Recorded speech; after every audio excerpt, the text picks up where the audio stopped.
Well, Environment Cabinet Secretary Keriako Tobiko has dismissed those calls by the Environment Committee of the National Assembly to have the Department of Forestry moved to the Ministry of Interior. Tobiko says that what ails the department is a lack of resources which will not be cured by relocating it. The new CS has sounded a warning to loggers who cut more trees than they have been allocated and who don't plant new trees. Andrew Ochieng has more details.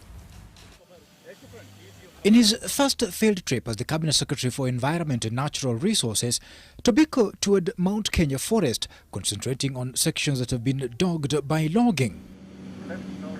While those licensed to harvest exotic trees in plantations say they have been doing just that, there are complaints that they cut more than they have been allowed to and don't replenish them soon enough. Those investors, the sawmillers and investors who do not comply with the conditions for the licenses, those who collude with criminals to plunder our national resource will have their licenses withdrawn. There will be no mercy. And I don't care which politician you know. I don't care don't come and tell me that you know so and so, or that you can call whoever you wish. You commit a crime, you will answer to it, I can tell you.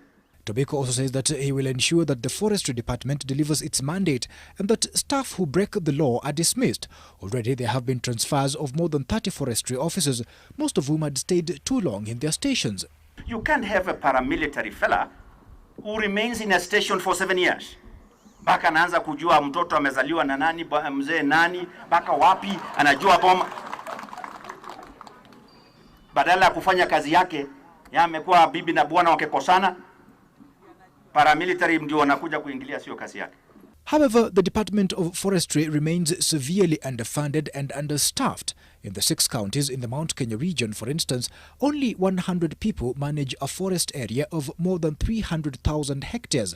Most of them have no vehicles or communication equipment. Is it humanly possible for one forest ranger who has no vehicle, who has no communication equipment, who has no fuel? Come on, let's be real. So as we make demands of them, and we must make demands of them, we must also empower and facilitate them. Alleged illegal logging activities have caught the attention of the Environment Committee in the National Assembly, which now feels that the Forestry Department would be better off under Dr. Fred Matiang'i in the Interior Ministry. Tobiko has dismissed that idea. As if Matiang'i is a magician. There is no magic that Matiang'i has that Tobiko doesn't have. Let's be real. Give me the police force.